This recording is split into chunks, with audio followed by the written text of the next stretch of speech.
The 90s was such a crazy time for animation. It was the birth of many amazing classics, but it was also the death of these movies because greed and making a quick buck has to always win out over coming up with good stories. Most of the blame does go on Disney's doorstep with horrible sequels like Aladdin 2 and Mulan 2, but they weren't the only ones that wanted the piece of the pie. MGM released the sequel movie to All Dogs Go to Heaven in 1996, which acted as a continuation of the first film and as the pilot episode of the television series that soon followed it. It didn't have any involvement by Don Bluth, but that doesn't mean the movie's automatic crap, but Bluth has a certain style in making animation. Most of the time, other people can't replicate it. Where does All Dogs 2 lie in the scale? Is it garbage, unredeemable nonsense like Mulan 2? Or is it Aladdin 3, an improvement over Return of Jafar but comes up short? Another thing you gotta worry about with sequels, does it retread the same plot, or is it different enough that it's new? Well, the first thing that really hurt it was the voice cast. With exception to Dom DeLuise returning for Itchy, no one else reprised their roles for various reasons, the worst being the loss of Burt Reynolds. He has such a distinct voice and played Charlie more as a emotionally damaged character that wanted some revenge on the life he got. Charlie Sheen didn't match him enough. He wasn't a bad choice for his voice, but he doesn't replace Reynolds. Itchy, you're out of breath and the fun hasn't even started yet. As for why Anne-Marie doesn't return to the series, there was a time jump between the two films. I'm still confused on it. Is it 60 years in dog years, or is it 60 years in human years? Because it doesn't make sense towards the characters, and the world didn't feel too old in the first film. The big sign that sits on the front door of this movie doesn't respect what Don Bluth did. The reason why people love his films is because of them being for everyone. He pushes the limits of ratings, which makes him put in a lot of underlying questions, as well as some raunchy humor, especially between the dog world and the human world. Dogs 2 does a okay job in recreating the feel of the first film. How are the characters handled? For the most part, they all feel the same. The sequel does continue some of the threads left off from the first film. One of the odd ones being Carface put in heaven at the end. I get why they did it, because heaven would be Carface's living hell, so it didn't make a suitable punishment for him, but it does make you ask questions. To be fair, the first film had these issues too. But what is left to tell of Charlie's story? At the end of the first film, Charlie had learned his personality was damaging towards people around him. Saving Anne-Marie gave him a second chance to go back to heaven. But do you really think that Charlie, the dog that doesn't like following rules, gets everything he wants without doing anything for it, would be happy in heaven? No. So this time, Charlie is dealing with him being bored, so he tries every which way to go against being an angel. He doesn't want to be a goody two-shoes. He doesn't even have the same colored shirt as everyone. They got him down fine. Same goes for Itchy. Everything you loved about him, the fleas and all the stupid nonsense, is here. We do dog here. Oh, my legs are short.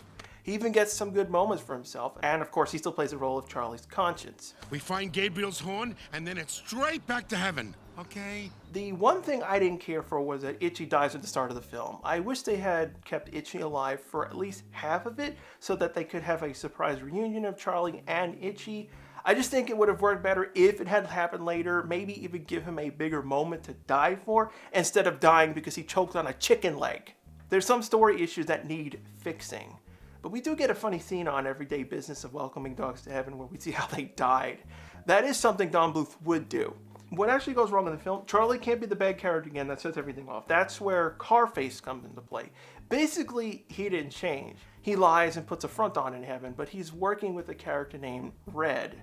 The second film deals with the hell side of the story, which was cool. The first film only showed hell at the end, and Charlie kind of became public enemy number one with hell. But I thought it was hilarious that hell is run by cats. But I gotta ask though, if cats go to hell, is hell their heaven? And dog heaven would be cat's hell? How does that work?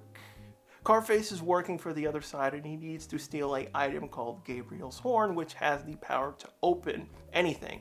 Now, such a horrendous plan Carface is about to do, some of you are probably wondering how isn't he kicked into hell because, you know, the whole all-seeing God would know of the plan.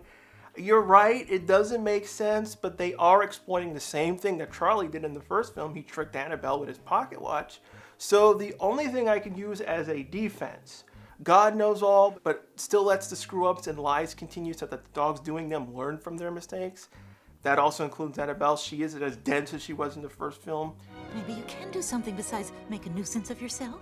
Now, what are the samey bits of the film? Charlie's goal this time is going back to Earth, which Carface gave the opportunity for Charlie to do because he was like the only angel who didn't get a fancy, you're an amazing angel badge or whatever. Annabelle chose him as the one to bring back Gabriel's horn, which Carface dropped like an idiot. There's some problems with this part of the plot. When the horn's on Earth, it becomes a solid object, so anyone could use it. But because Annabelle knows not to trust Charlie, she returned him and Itchy as ghosts. How is Charlie going to get the horn back like this? As an angel, he's allowed to grab the horn, but it's solid. What was he going to do? Sit there and hope the horn would get out of the lost and found? The movie even points this out later. But there's a big second plot hole caused here. You have a horn that can open anything. Just have Charlie use it, open the door, and escape. This is the main reason why they should have put a new character in. A simple fix would be angels can pick it up, but only a certain dog is able to play the horn. This dog is the one who's working for hell. This way, Charlie and Itchy can't use the horn. So if it weren't for Charlie screwing up and doing all those dumb things, he wouldn't have been able to get the horn as fast as he did. Because the horn is normally used to open the Heaven's Gate, so dogs were sitting outside waiting. Just like the pocket watch in the first movie being Charlie's Achilles heel, this movie also does the same thing. Except this time it's a magic collar. I was really angry at this bit. The reason why Charlie died and almost got Anne-Marie killed was because of Carface in the first film. I don't care that Carface was putting on a show, being nice and whatnot. I can't see Charlie ever being friends with Carface after what he did. Leave a comment below, but would you give a second chance if someone got you run over by a car and almost got a kid drowned? But the second movie is like, forget the first movie, they became friends again, just so Charlie can look like a bigger moron. Why couldn't this be a totally new character? Show Carface, deal with him in a few minutes of the movie, then go with a new enemy. Then I'll buy Charlie would fall for this. The second and worst thing is Charlie meeting Red. They didn't want to flat out say it, but Red is a Hellcat disguised as an all-seeing dog, which has the ability to make a magical collar that can turn angels into solid objects. Again, Charlie, you're supposed to be this smart dog, and you don't question this. Of course, the excuse is he wants to go on a date with this dog he saw at the bar.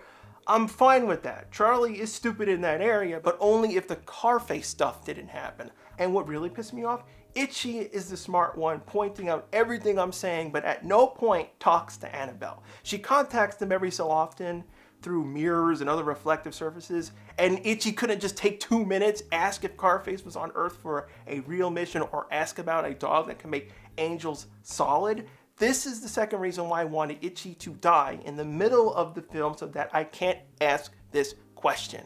I think it would have been more powerful of a lesson if Charlie's mistakes here would have led up to Itchy's accident, because then they could have delved into Charlie being tempted by Red more naturally rather than make him an idiot 5 times.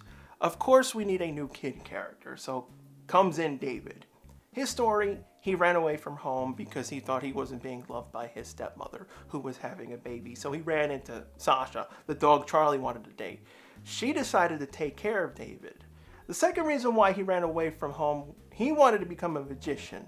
This part of the story is nearly a 100% copy of We're Back, a dinosaur story, except this movie got it right.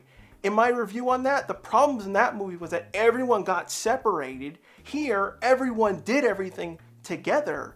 David in some cases was better than Anne-Marie because this time around, Charlie, Itchy, and after using up an emergency miracle on Sasha, the dogs could directly talk to David, so he could be a part of the entire plan. Helps out in getting the horn by basically causing insanity in the police station. Holy dogs, actually.